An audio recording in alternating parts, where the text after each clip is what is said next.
The political showdown of the year is on the horizon. In 40 days, we get to decide who we want to run the country. Chris or Chris. Or maybe even the new kid in town. Well, the not-so-new kid. This is not our first rodeo. Yes, things are getting wild out west. Treason! Treason! And shots fired on the campaign trail are already hitting hard. I particularly enjoyed this one where my photograph has been photoshopped onto a packet of Band-Aids. That was a National Party advertisement, that one. This is a highly orchestrated, highly political, highly choreographed, American-style hatchet job on Christopher Luxon. Past campaigns have always showcased the good, the bad and the ugly. In 2011, Winston Peters rode back into Parliament thanks to a scandalous cup of tea. In 2014, a James Bond villain tried to take over New Zealand. Do you really think I put $4 million into a political movement like this without having a bigger picture in mind? And in 2020, the National Party was damned to near oblivion after Judith Collins's last-ditch efforts at winning were famously denied.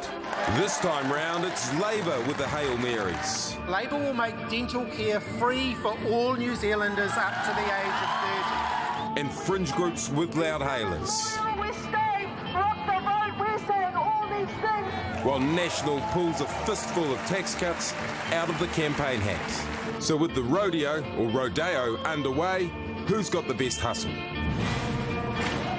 All right, speaking of cowboys, Lloyd Burr joins us now from Parliament. Now, Lloydie, all of the parties are out campaigning. I used to be your boss. I thought I taught you everything you know.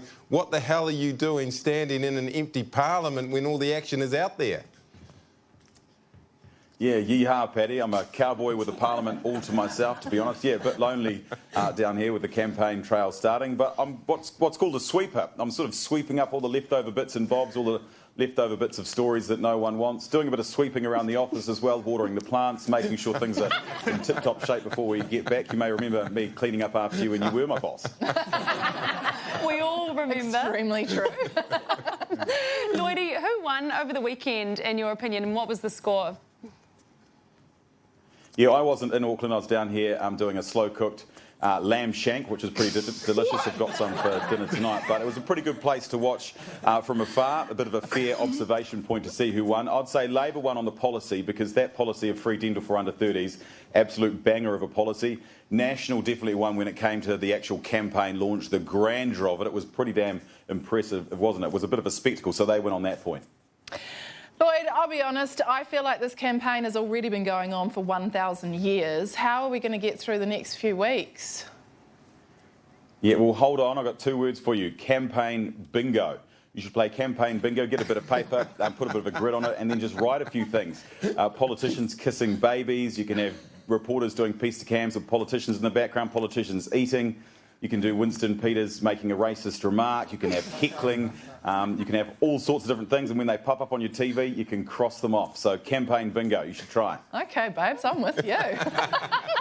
Now, you mentioned the National Party's big launch. There's been a huge difference in what the parties have been able to fundraise for campaigning. Are you noticing that difference already in terms of what they're putting out and their performance?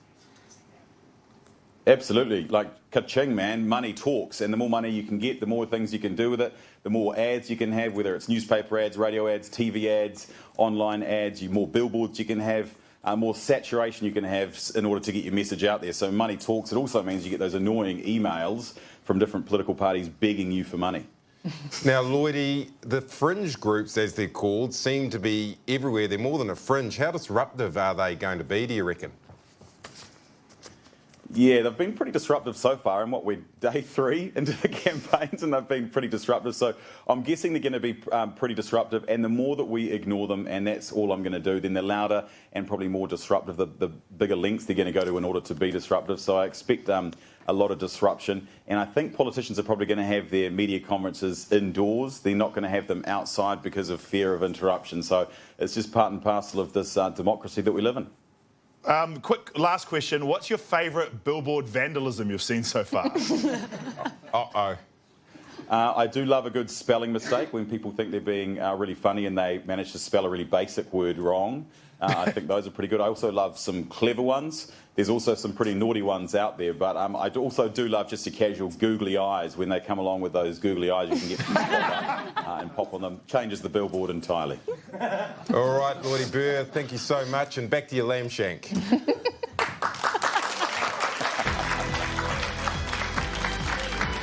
All right, this is the project, and Isabel Ewing is here. And big welcome for Guy Williams.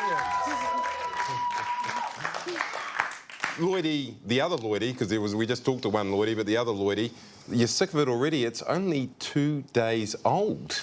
Yeah, I know, but I think it just feels like politics have been politicking for so long already. And I've been trying to kind of figure out why this is. I think it is because these fringe groups are not fun anymore. Like, gone are the days of Kim.com and the McGillicuddy Serious Party. Now they are actually groups with quite dangerous ideas that I fear are going to kind of infiltrate the bigger political groups.